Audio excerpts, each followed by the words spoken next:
Os anos passam e os pecados se renovam? Sim, porque os pecados são culturais. Quem hoje define o que são os pecados? Redes sociais, patrocinadores, As pessoas têm medo de pecar? sempre são punidas. E qual o castigo para os novos pecadores? Perder engajamento, perder seguidores, perder patrocinadores.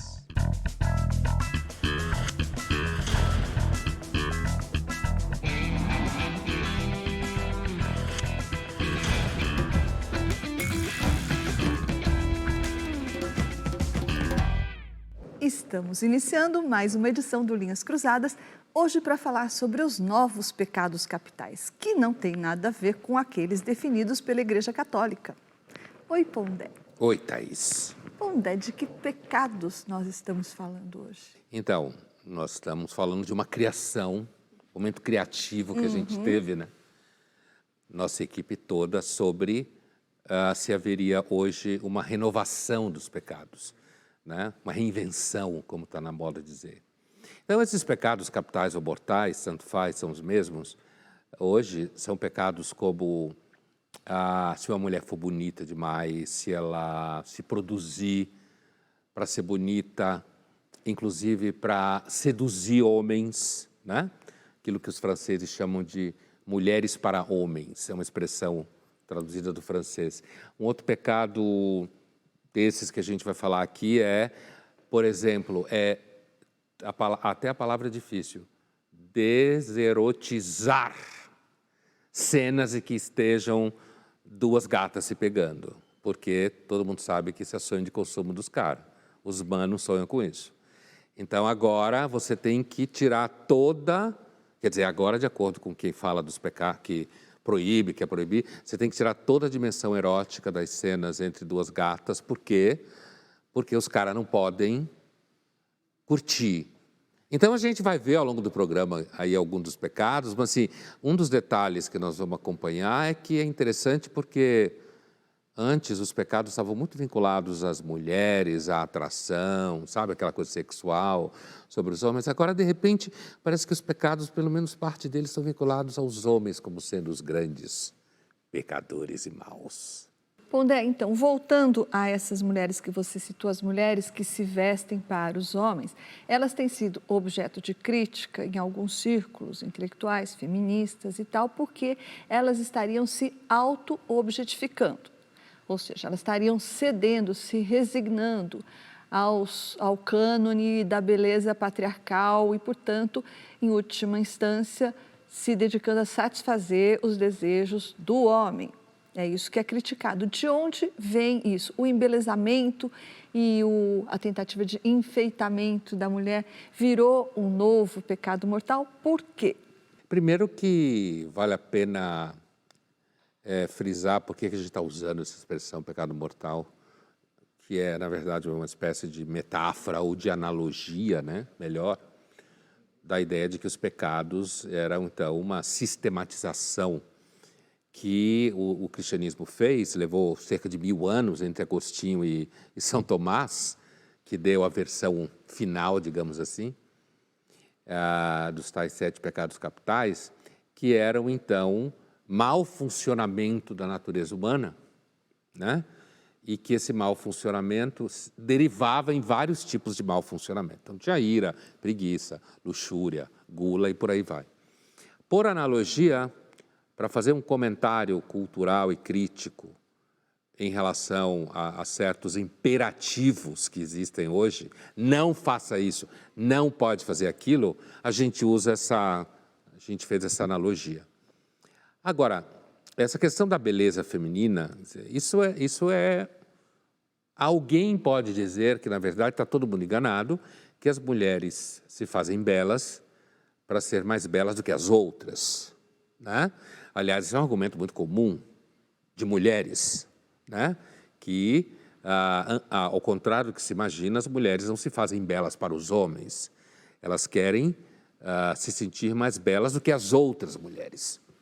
Esse argumento, por exemplo, que é um argumento muito comum de mulheres, né? Que às vezes até dão uma risadinha para o cara, você está enganado achando que a gente se veste e se faz bela para vocês. também um argumento que as feministas atacam. Então, respondendo a sua pergunta de forma rápida, eu diria assim, está profundamente vinculado ao feminismo. Né? Por isso que a gente vai chegar lá na figura do homem como o grande, é o novo demônio. A mulher foi a demônia da Idade Média, agora o homem é o demônio do mundo contemporâneo. Né? O homem heterossexual, especificamente. Pondé, ainda falando sobre a objetificação da mulher, a gente pode ter um segundo pecado mortal novo, que é a objetificação de duas mulheres. Duas mulheres, como você lembrou, numa relação erótica ou afetiva, numa relação lésbica. Então, os movimentos queer têm reclamado que esse tipo de relação tem sido fetichizada, principalmente no cinema, que mostra sempre mulheres, como eu vi num texto, mulheres sempre muito bonitas, com as unhas muito compridas e muito feitas, mulheres muito dentro do padrão de beleza clássico ou moderno, e que isso, de alguma forma, destituiria de legitimidade a relação lésbica, ou faria com que as lésbicas fossem desrespeitadas no seu afeto. Só tocando violino aqui. Fala Muito sério. chato. Não, é impressionante como tem um bando de gente que passa o tempo inteiro querendo absolutamente infernizar o gosto dos caras, né? Os caras não estão fazendo nada, só vendo a cena. Pois é, né? isso que elas reclamam, que isso acontece em Claro. filmes dirigidos por homens para deleite dos homens, que, como você bem lembrou, tem um fraco por esse tipo de imagem. Tu quer fazer uma relação entre duas mulheres sem nenhuma erotização? Faz. Tu quer fazer com erotização? Faz. Qual é o problema? Quer assistir? Quer assistir? Assiste. Não quer, não assiste. Então, por isso que eu acho que a analogia com o pecado é tão boa, porque, pelo menos, grande parte desse debate cultural, que evidentemente vem dos Estados Unidos, né? Que é o grande produtor de lixo cultural dos últimos tempos, sem dúvida nenhuma, né? Produção de lixo total, é essa pegada puritana, percebe a pegada puritana? Quer dizer, eu até posso colocar o dedo assim, não assistirás duas gatas se pegando. Quer dizer, qual é o problema? Se ali está todo mundo fazendo porque quer, se o cara está assistindo porque quer, se isso encanta a vida dos caras, por que não pode? Se não quer fazer, não faz. Mas não, tem que proibir o desejo e a realização do desejo masculino. Ele é o culpado, o desejo masculino. Então vamos ver agora o que as pessoas dizem que são os novos pecados mortais que elas cometem. Meu novo pecado hoje é ver uma mulher bonita, né, e desejar ela. O meu novo pecado seria ser extremamente egoísta. Atualmente eu estou priorizando sempre eu em primeiro lugar. E muitas pessoas consideram isso como egoísmo, né? Meu novo pecado é um pouco da falta de empatia. Busco a questão de melhoria e desenvolvimento, mas atualmente esse é o meu novo pecado. Meu pecado é que eu não gasto com nada. Posso estar passando sede, mas eu não gasto R$1 para comprar uma água.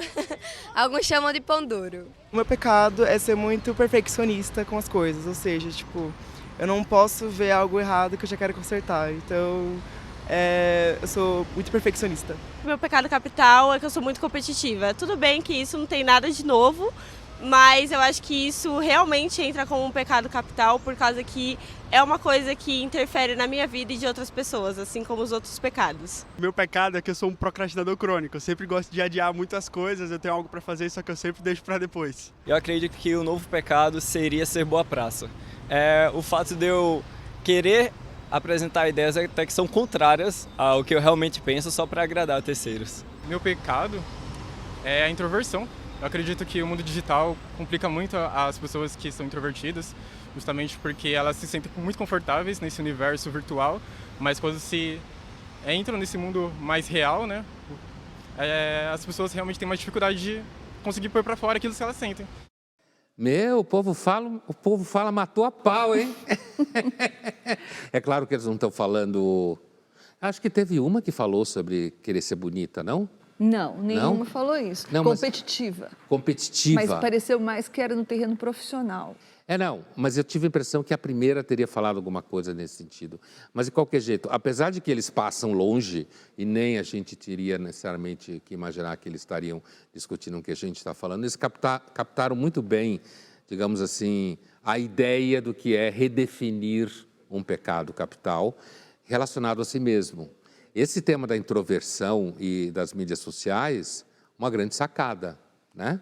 Assim como aquele que falou que o grande pecado dele é querer agradar os outros. Queria agradar os outros. Esse daí, quer dizer, esse é sem dúvida nenhuma uma epidemia social, né? E sem dúvida também isso deve causar muito sofrimento. O tema do egoísmo aparece. É interessante que um dos meninos, para falar que ele só pensa nele mesmo, ele põe a palavra questão na frente, né? Que é muito comum quando a gente quer dar uma quebrada numa ideia muito dura. A questão da sobrevivência ou a questão de eu me dar bem, alguma coisa assim, ele falou nesse sentido. Além do menino que falou do egoísmo, a competitividade. Adorei aquela menina que falou que o pecado capital dela é ser pão dura. Tá ali com a mesquinhez, ó. Tá bem perto. Essa chegou perto dos pecados originais, né? Dos pecados originais. Então, acho que é interessante porque eles capturaram muito bem a ideia de que você pode fazer uma transposição e uma analogia do que era errado, monstruosamente errado, para o que é errado hoje, né? Essa ideia de ter que agradar todo mundo é campeã. O primeiro, ele fala de que o pecado dele é querer pegar as minas gostosas. Então, esse está em sintonia com o que a gente está discutindo, tá vendo? Isso hoje é criminalizado. Você demonstrar interesse por uma mulher hoje, talvez um dia dê em cadeia. Linhas Cruzadas volta já já e no próximo bloco nós vamos falar sobre um terceiro e um quarto novo pecado capital. Um tem a ver com idade e outro tem a ver com maternidade.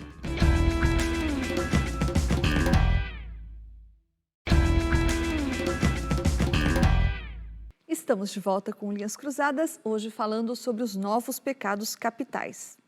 E, recentemente, a atriz Laura Dern, comentando o par romântico que fez com Sam Neill 30 anos atrás no filme Jurassic Park, declarou que aquilo era completamente inapropriado, já que na época ela tinha 23 anos de idade e o ator 44, uma diferença, portanto, de 21 anos. Essa declaração, Pondé, da Laura Dern, ela reflete uma convicção de parte da esquerda americana que acha problemática uma relação entre um casal em que haja uma diferença maior do que 10 anos de idade. Aparentemente é o número que se convencionou limite aí. E o argumento básico é que numa relação com uma diferença de idade grande, é inevitável que haja um desequilíbrio de poder e que a parte mais velha do casal vá subjugar de qualquer forma a parte mais nova do casal. Esse que é o argumento para condenar isso que eles chamam desse age gap. Você concorda com esse argumento? Aquilo que eu falava antes, agora você falou em esquerda cultural americana, quer dizer, o fato é que a esquerda cultural americana é filha dos puritanos. Por isso que dá nessa palhaçada de ficar querendo legislar o tempo inteiro sobre o desejo. Mais um vínculo com a ideia de pecados, apesar de formos católicos, não existia ainda protestante entre Agostinho e São Tomás veio no século XIII, mas depois os protestantes vão ser clássicos em reforçar a ideia de pecado, natureza humana pecadora. E eles foram lá, os calvinistas, fundaram os Estados Unidos, isso ficou profundamente marcado na cultura americana, essa absoluta e total obsessão por legislar o desejo dos outros, e você põe isso dentro de um discurso político e chega nisso aí. Esse argumento, que é o caso da Laura Dern, representando que é um outro pecado capital novo, né? Que é o tal do age gap, que é claro que você pode pensar que ele recobre relações entre mulheres mais velhas e homens mais novos.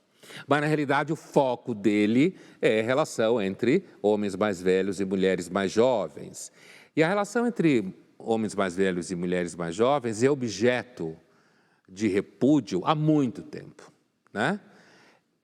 A ideia de que o cara está comprando ela, a ideia, isso você, ao contrário do que as feministas podem imaginar, muitas mulheres vão achar que, na realidade, ela é uma vagabunda, certo?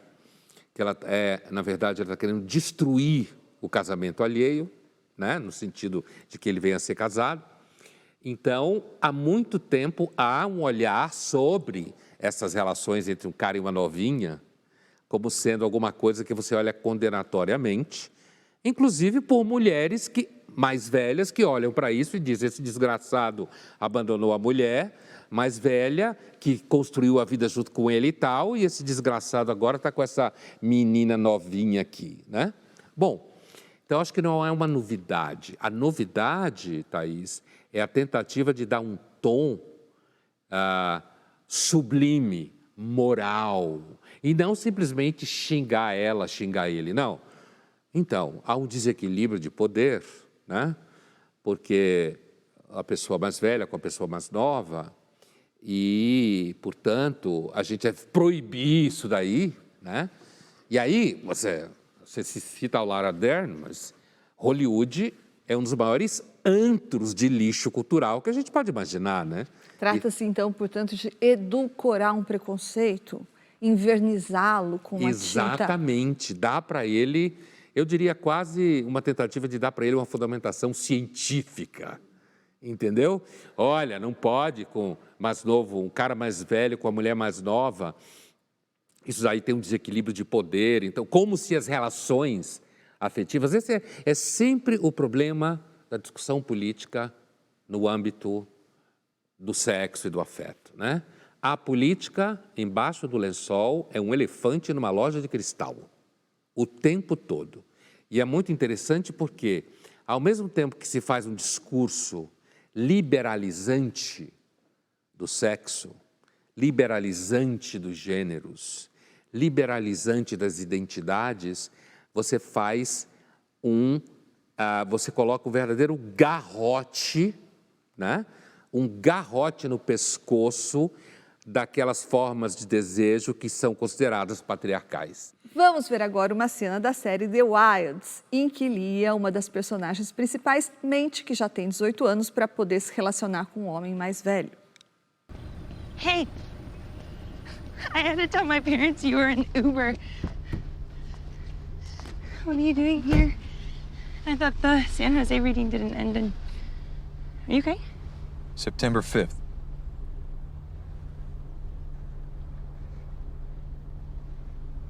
September 5th is your birthday. When you turn 17. How did... Oh, fuck!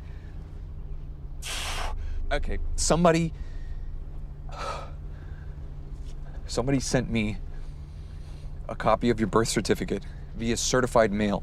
And that means that somebody knows. Wait, or somebody's what? watching, and that's like some other level of you have to get out of the car. Just give me a second, just let me... Just get out of the car. Leah, Just you have let to... me explain. Leah, you gotta get out of the car.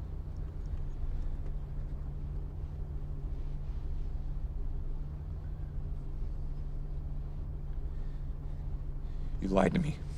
You're a child, and you lied to me. Ele é um idiota, né? Porque tudo bem que a cena está descrevendo uma situação em que alguém está sabendo, por isso que mandou o certidão de nascimento, a certidão de nascimento dela para ele. Mas a forma como ele trata ela ao descobrir, quer dizer, o modo como ele age com ela é quase que pedindo assim, olha, comece a falar mal de mim. É um idiota, porque ele maltrata ela. Tudo bem que ela mentiu para ele, certo? O que demonstra que a menina estava afim do cara e por saber que ele jamais ficaria com ela porque ela é de menor, ele teria medo, porque ele teria juízo, né? Então ela mente para ele para conseguir ficar com ele, ou seja, ela mentiu porque gosta dele. E aí na hora que ele descobre que ela é menor de idade, ele vira para ela e fala, você mentiu para mim, saia do meu carro. Ou seja, ele maltratou ela. A narrativa final da cena... Provando que o medo de advogados é maior do que o amor que ele tem por ela. E provando que ele é uma besta, porque a narrativa final da história pode ser pedófilo, abusa de menina menor de idade e depois põe ela para fora do carro. Você vê como os americanos são tontos mesmo, né? Assim, porque Ele devia ter agido de outra forma. Ele devia ter acolhido, para falar um termo na moda, ele devia ter acolhido a atitude dela para com ele, de demonstração de desejo, que a levou a mentir, mesmo que tenha colocado ele em risco, porque não ela, tenha colocado ele em risco legal, eu quero dizer, mas ele devia ter acolhido o que ela fez. O que demonstra que ele, provavelmente, nenhum de nós entende muito, mas ele entende zero de psicologia feminina, né? Porque na hora que ele tocou ela para fora do carro... Ele ganhou uma inimiga. Ganhou uma inimiga, é claro. Porque ele, inclusive, passou por cima do amor e do desejo dela por ele. Ficou com tanto medo que pisou na cabeça da menina. Ganhou uma inimiga, é isso aí, como você falou. Defender a maternidade seria um novo pecado capital? Um número cada vez maior de mulheres não só não quer ter filhos, como diz, odiar a maternidade. E a gente vai ver agora um vídeo da Aurora, que é mãe, e ela faz vídeos sobre os motivos pelos quais ela odeia a maternidade. Motivos pelo qual eu odeio a maternidade, se você se identificar, não se torne mãe. Pelo menos não agora. Motivo número 1. Não tem volta, gente. Se você tiver o filho e você não se identificar com essa vida, esquece. Tu se fudeu. Motivo número 2. Dinheiro. Gente, gasta. Mas gasta muito. Ah, mas só rico pode ter filho? Gente, não é só rico, mas é uma pessoa que tem um planejamento familiar. Porque imagine agora, você tem dinheiro pra se bancar, se manter financeiramente assim, ó, bem mesmo. Se você não tem, agora imagina você ter que se manter e manter outra criança. Você espera quando não tiver as coisas e a criança. Então, pra você se livrar da humilhação de ter que ficar pedindo ajuda pros outros, pedindo dinheiro, ficar pra lá e pra cá correndo atrás de dinheiro, é melhor você preparar bastante seu bolso antes de você fazer a loucura de ter um filho. Você não merece passar por isso e a criança também não merece ficar sem as coisas. Outro motivo, rede de apoio consolidada. O que é isso? É uma pessoa que vai te ajudar. Não precisa ser alguém da sua família. Você pode pagar um babá pra te dar um auxílio ali, entendeu? Se você não tiver isso, minha filha, se prepara pra cagar, pra mijar, pra tomar banho, pra limpar o cu com a criança chorando no seu colo. Isso é confortável pra você? Pra mim, não. Mais importante dessa lista, esteja bem psicologicamente. Não tá bem psicologicamente, não tá bem com a sua própria companhia? Minha filha, esquece. Esquece. Agora não é pra você essa vida materna. Muita gente fala, ai, mas que minha vida melhorou muito, eu tava quase me suicidando e descobri que tava grávida e meu filho me livrou. Tudo bem, tudo bem, tudo bem. Que lindo. Mas e se você não tiver essa sorte? E se Deus não te mandar a sorte de se curar automaticamente ou descobrir que tá grávida? Como é que fica? Tu fica uma ferrada e com uma criança ainda. Cuidem da cabecinha de vocês, se curem da sua infância, dos seus traumas. Porque eu tenho uma notícia pra te dar. Se você não se curar, quem vai pagar com isso é o teu filho. Muito boa. Adorei ela. Quer dizer, eu adorei a honestidade dela, porque isso é uma coisa rara hoje, né? Inclusive a discussão sobre a condenação do imperativo da maternidade é uma discussão diferente do que ela está fazendo. Porque ela está ali, imagino que seja mãe, e ela está dando... motivos absolutamente concretos do porquê é um puta pepino. Inclusive porque é evidente que ela está falando de uma situação onde ela não tem parceiro, provavelmente. Né? Porque ela tem que pagar alguém, não tem ninguém que esteja junto com ela no processo, que, aliás, às vezes é muito comum acontecer, principalmente quando você é muito mais jovem. A honestidade dela, se a gente comparar com o discurso em si, que condena a maternidade, do movimento feminista e da esquerda cultural americana, é porque esse discurso é de que defender a maternidade é defender a condição do corpo feminino como máquina reprodutiva a serviço do patriarcalismo. Certo? A fala dessa menina, pelo menos o que aparece aqui, não me parece ter nenhuma hipocrisia do tipo que há nessa condenação feminista da defesa da maternidade em nome de que isso seria a submissão do corpo feminino ao patriarcalismo e à máquina de ter filhos. Tudo bem, quando ela fala de se cure psicologicamente, pode ser um pouco ingênuo, no sentido que, na realidade, ninguém se cura psicologicamente durante a vida, apesar de ter gente pior. Imagino que ela esteja pensando nisso, sabe, aquelas meninas meio zoadas que, quando ficam grávidas, acham que, então, vão tocar no mundo ideal, numa relação perfeita, e acabam limpando cocô de bebê e perguntando quando que a realidade caiu no meu colo. Eu achei que ia ser uma realidade linda. Mas o pecado das mulheres... dessa crítica de que defender a maternidade é uma forma de submeter o corpo feminino à reprodução, a serviço do patriarcalismo, está completamente em sintonia com o que a gente discutia antes. O puritanismo da esquerda cultural americana, que quer, inclusive, acaba fazendo com que mulheres se sintam culpadas, se achando uma máquina de bebês porque querem ter filhos. Linhas Cruzadas volta já já e no próximo bloco nós vamos ver 2 novos pecados capitais. Um no terreno do amor e outro no terreno do gênero ou dos gêneros.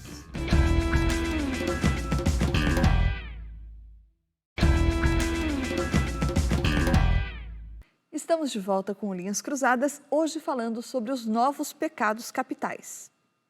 E nos Estados Unidos, uma campanha pelos direitos das pessoas trans divulgou que 98% dos homens heterossexuais não querem sair com uma mulher trans por causa do ódio.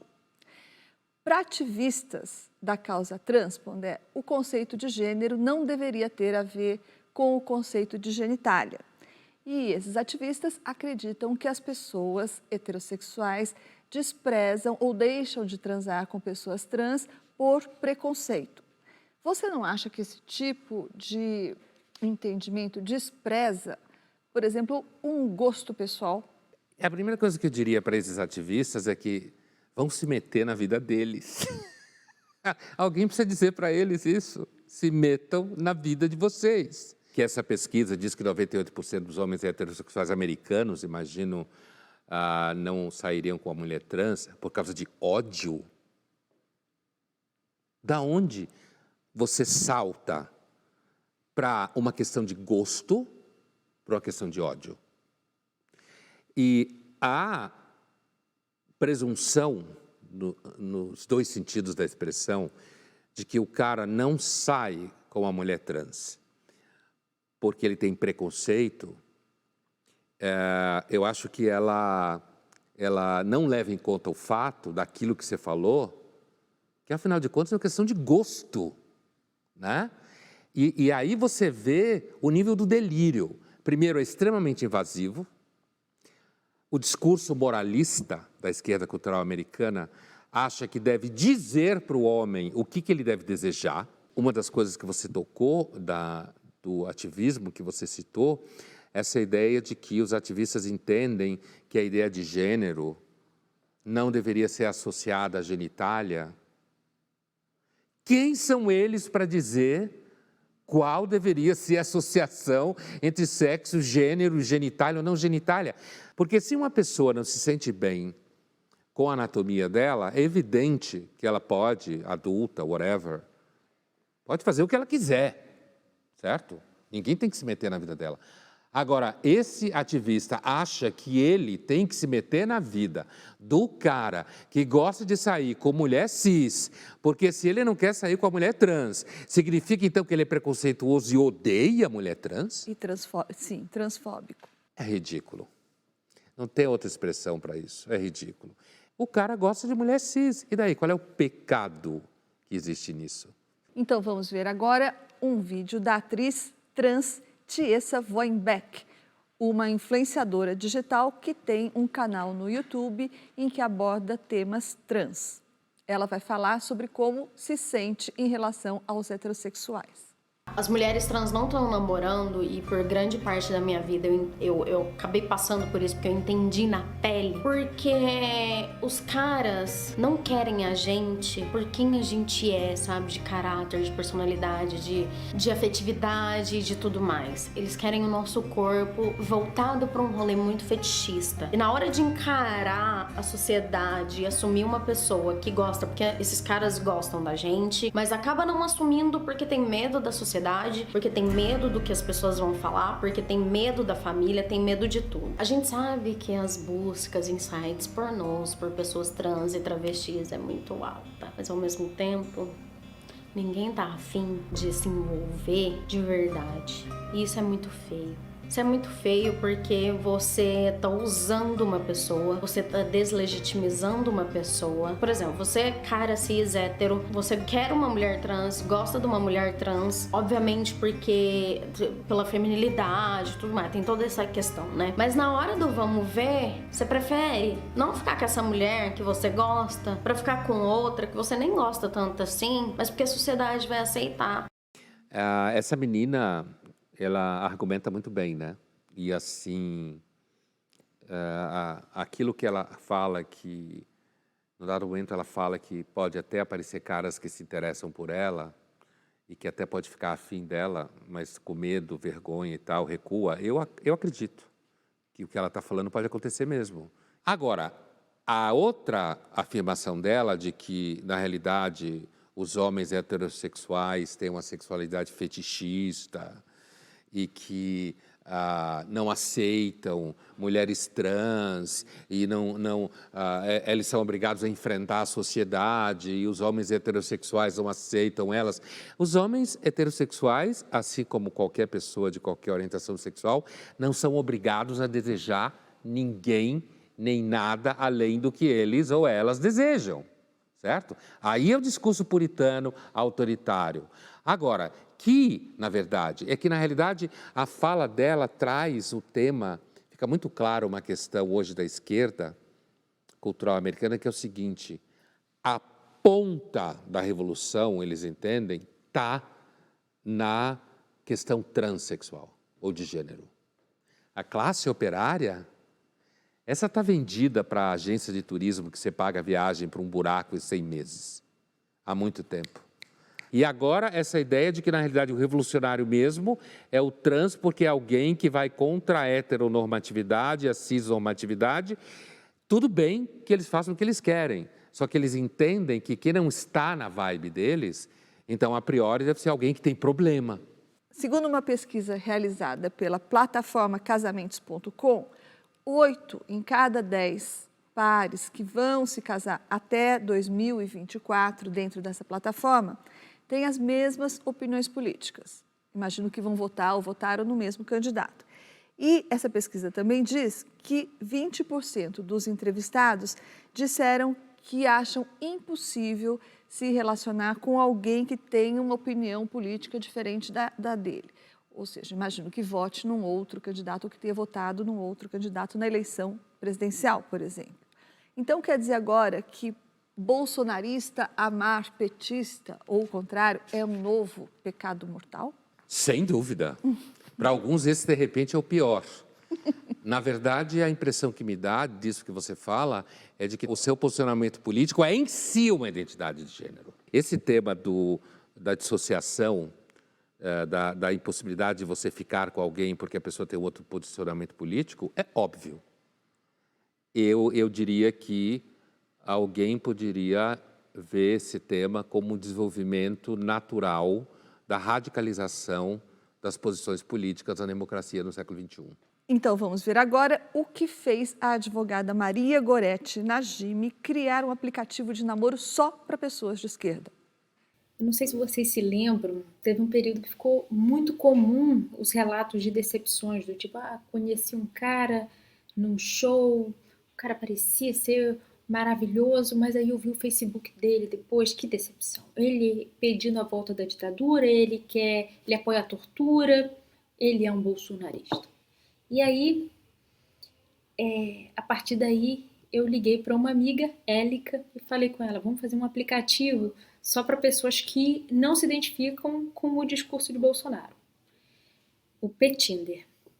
Ela fez um tweet, cara, e esse um tweet deixou a palavra Petinder 13 horas, quase 14 horas, em primeiro lugar no Twitter do mundo.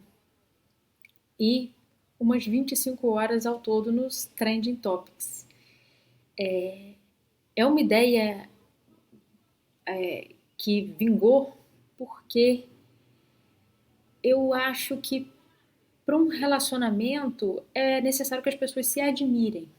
Isso é muito importante, se respeitem e se admirem. Eu não acredito que isso seja um movimento de intolerância, pelo contrário, eu acredito que seja uma resistência à intolerância que significa esse movimento bolsonarista, que é racista, misógino, preconceituoso, e então eu acredito que seja uma resistência. Todo mundo tem o direito de não admirar, não querer se relacionar com pessoas que têm esse posicionamento justamente de intolerância. Olha, acho que a argumentação dela é interessante. Agora, eu tenho a impressão que se bolsonaristas fizessem um aplicativo B-Tinder, né? Se é possível imaginar, talvez pessoas escrevessem artigos mostrando o nível de intolerância e preconceito dos bolsonaristas, que de fato tem, mas entende? Quer dizer, eu não estou seguro, algumas outras coisas que ela fala eu acho que são bastante consistentes em termos de relacionamento, mas eu não estou seguro de que o simétrico seria visto como combate à intolerância. E eu acho que tem um outro problema no site bolsonarista semelhante a esse, é que provavelmente talvez tivesse muito pouca mulher, os caras iam se ferrar. Muito pouca mulher. Porque nas mulheres... Porque é bolsonarista, né? Talvez tivesse muito pouca mulher e os caras ficassem rodando, batendo cabeça na parede. Enquanto que um site mais à esquerda, chove mulher, né? Então há um sucesso maior para o P-Tinder. Agora, o que ela fala sobre aquela coisa na época que muitas mulheres ficavam, né? Mulheres e homens, também homens reclamavam que viam uma mulher achava legal, aí depois via que ela era assim, o assado. E quando ela diz, então, que esse site, ele meio que preserva um pouco, essa ideia preserva um pouco o desencanto, preserva um pouco de você perder tempo, que é uma questão, é um dos pecados que nosso povo fala, podia ter falado, essa coisa de querer administrar o tempo inteiro, né? Porque, no final das contas, é um site que reforça estereótipo. É porque, como é um estereótipo legal não ser bolsonarista, então parece que não está reforçando estereótipo. Você fez um exercício aí hipotético de colocar um B-Tinder e disse que talvez não houvesse mulheres. Mas se você fizer o exercício hipotético de colocar, por exemplo, o interesse masculino sobre petistas, eu acho que ele seria igual ao interesse masculino por iguais bolsonaristas, ou pelo menos bem parecido, não? Você não acha que essa questão é muito mais feminina do que masculina? Você está dizendo que homens seriam mais tolerantes? Tolerante é uma palavra bem elegante, né? Mas eu estou querendo usar ela de propósito, né? Porque ela usou, inclusive, uma palavra de uso comum. Homens seriam mais tolerantes com relação a posicionamentos políticos femininos? Ou homens estariam interessados em outras coisas que não posicionamentos políticos. Mas, com certeza, homens tendem a ser mais tolerantes com quase tudo, se ele tiver afim daquela mulher, entendeu? Ele provavelmente, inclusive, vai mentir. Ele vai dizer que vota no Lula. Só se ele for um bolsonarista psicótico. Mas se ele for uma pessoa normal, é a mesma coisa que cara quando a mina começa a falar de astrologia. Ele acredita, ele acha o máximo. Porque se falar que não, dançou. Então, eu concordo inteiramente com você, né? Eu acho que sem dúvida, é um tema tipicamente feminino, de olhar feminino, né? E de um olhar feminino que quer se afastar da possibilidade de se meter com o bolsonarista. E transforma, empacota isso numa forma de combate à intolerância. Vamos agora para o nosso jogo rápido. Bondade, de todos os pecados, novos pecados capitais que a gente falou, qual deles você comete? Eu não lembro mais a ordem, mas eu talvez diria o segundo. Fala qual é o segundo, que o espectador também não lembra. As duas gatas se pegando.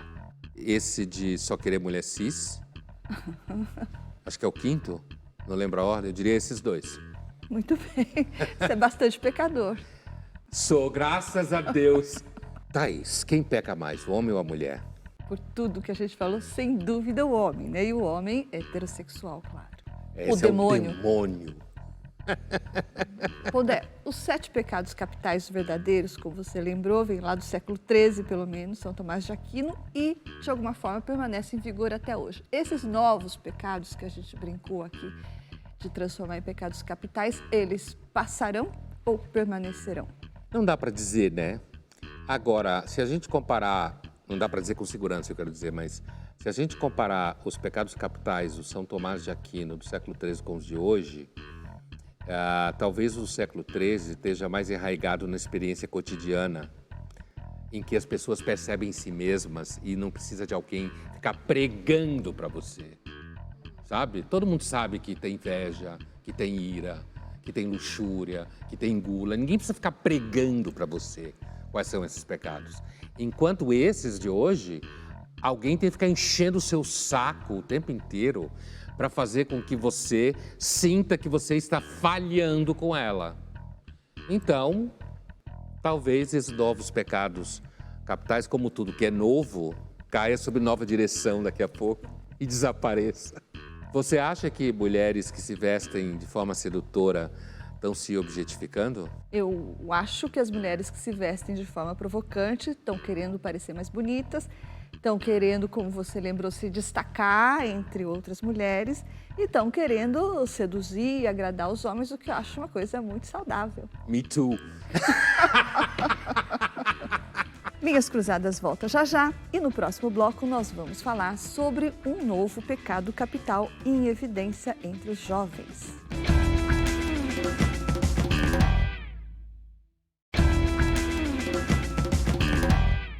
Estamos de volta com Linhas Cruzadas, hoje falando sobre os novos pecados capitais.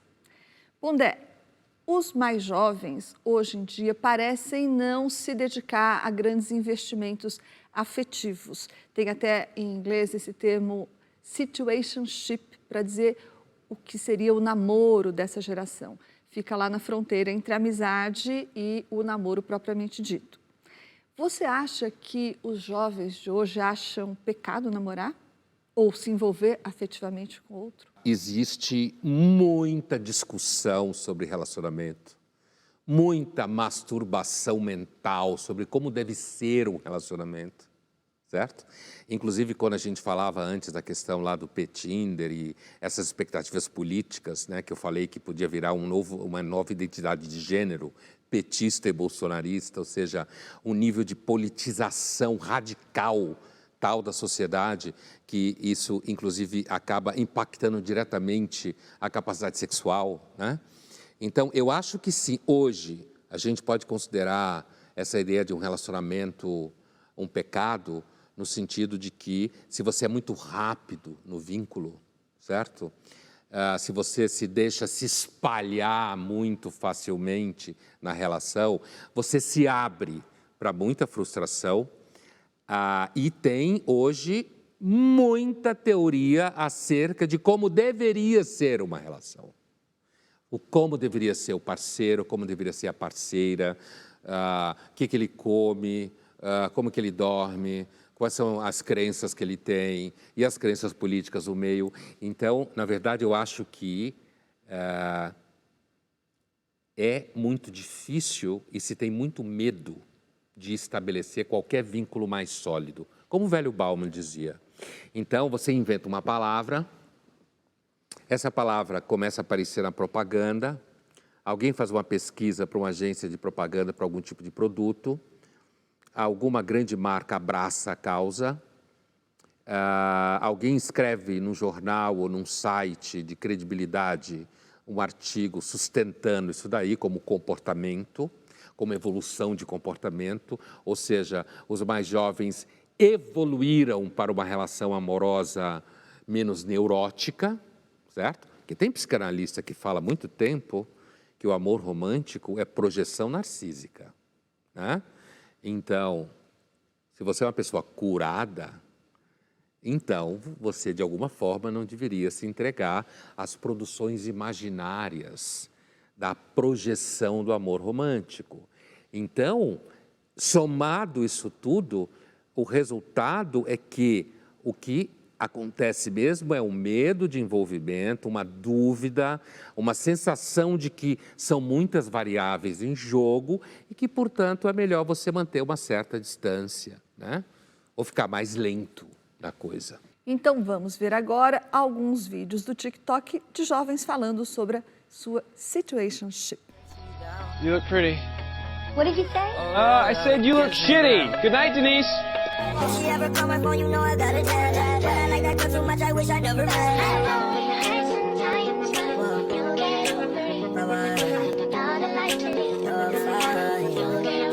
Quer dizer, o primeiro cara fala para que ela é bonitinha, ela não entende, aí ele já pula fora, né?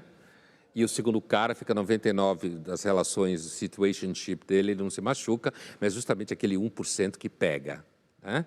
A gente tem que levar em conta também que hoje essa exposição contínua de redes sociais acaba acuando a atividade imaginativa, né? Grande parte do amor romântico foi construído em cima de atividade imaginativa. Você imaginava a pessoa. Agora você quase não imagina nada, você fica vendo essas porcarias o tempo inteiro, né? É isso que eu quero dizer. Você acua a atividade imaginativa por excesso de imagem, excesso de narrativa, excesso de explicação.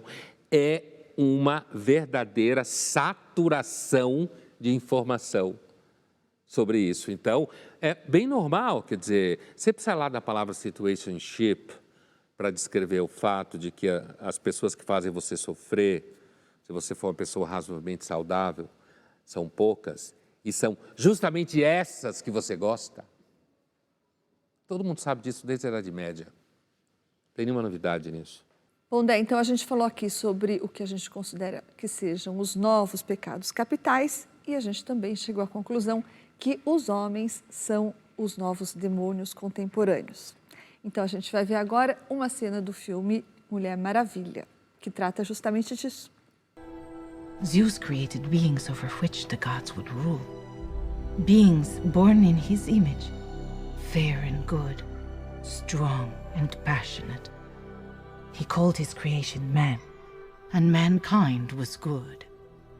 But Zeus's son grew envious of mankind and sought to corrupt his father's creation. This was Ares, the god of war. Ares poisoned men's hearts with jealousy and suspicion. He turned them against one another, and war ravaged the earth. So, the gods created us, the Amazons, to influence men's hearts with love and restore peace to the earth. And for a brief time, there was peace. Essa é uma narrativa bem típica, apesar de que o filme é interessante porque tem toda essa discussão mítica de que as Amazonas então seriam lésbicas e não sei o que e tal. E é evidente que é uma outra época, mas assim, o filme não consegue atravessar o samba. Ele não consegue colocar isso em tela. Inclusive faz com que a Mulher Maravilha, a personagem da Gal Gadot, tem um amor heterossexual super heteronormativo, inclusive, né? Mas assim, mas eu acho que essa questão, Thaís, ela é bem significativa porque, como a gente viu no começo, né? Se os pecados, a mulher era muito colocada na Idade Média, é claro que isso é uma facilitação, mas se a gente pode dizer que a mulher, sim, podia ter um lugar ali de que era aquela que botava o homem a se perder, de alguma forma, né? Portanto, a mulher estaria no lugar, assim, do demônio, né? Da ferramenta do demônio, e isso foi criado pelos homens, essa narrativa foi criada pelos homens. Agora, a gente parece estar vivendo uma situação diferente dessa, que é a seguinte. A revanche. Evidentemente, há uma revanche. Quer dizer, evidentemente, agora o homem está no lugar do mal, né?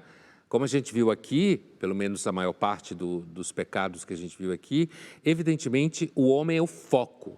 Ele tem que ser o homem heterossexual. Ele tem que ser interditado, ele não tem direito de ter o desejo que ele tem, tudo que brota dele é tóxico. A mulher que se volta a ele, como no primeiro que a gente viu das mulheres que querem ser bonitas, sedutoras, estão cometendo um pecado porque estão se objetificando, certo? Em prol do desejo dele. Em prol do desejo masculino, portanto, o homem heterossexual já está no lugar do Satanás para a narrativa da esquerda cultural americana. Na origem e no fim. Na origem e no fim. O que prova que as mulheres já detêm o poder da narrativa histórica hoje. Quer dizer, já empatou o jogo. Se os homens narraram uma história em que as mulheres estavam sempre no lugar do mal, agora as feministas narram uma história em que o homem está sempre no lugar do mal. Então empatou e você está pedindo uma trégua, porque agora já está 0-0. Não, eu não estou pedindo nada, o que eu estou dizendo é que isso é um puta bode, certo? É um puta bode, mas que é importante perceber que se você já tem uma situação em que há claramente uma condenação moralista, né, daquilo que a gente discutiu aqui, alguns exemplos, é a prova de que já se instalou uma narrativa moralista em que o homem é o tóxico e que o homem heterossexual é o causador de todos os problemas. Então, quem narra isso agora são as mulheres, mas especificamente o movimento feminista, portanto, elas já são o poder, portanto, elas já são as opressoras. Linhas Cruzadas fica por aqui, mas na semana que vem a gente está de volta.